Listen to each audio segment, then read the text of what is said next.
Mga unta, ang amo ang ulam kay unsa ni siya, di pud ni siya tinuwa ha. Basta na ni siya kamunggay. Adobo ni siya. Adobo ni siya nga manok, guys. Nya naay kamunggay, naay gata, naay sitaw. Adobo daw yan sila. Bagong recipe ni Maria Ofelia. Ano man ito? Ginatan yan? Ginata. Ako sabihin mo adobo? Kala ko adobo kasi may malunggay, oh. Adobo may malunggay. Ginataan pala. Di ko man nakita kasi. Di ko man nakita yung gata.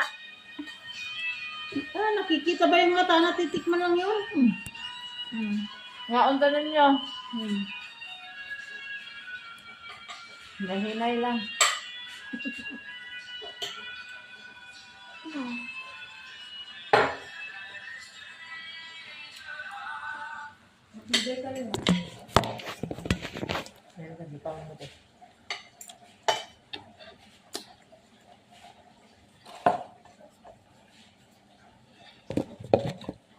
Na?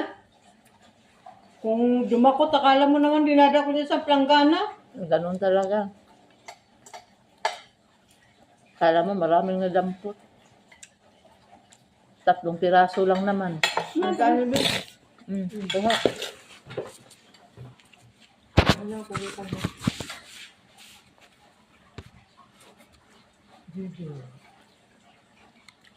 Ito ang dyan. Nilagay.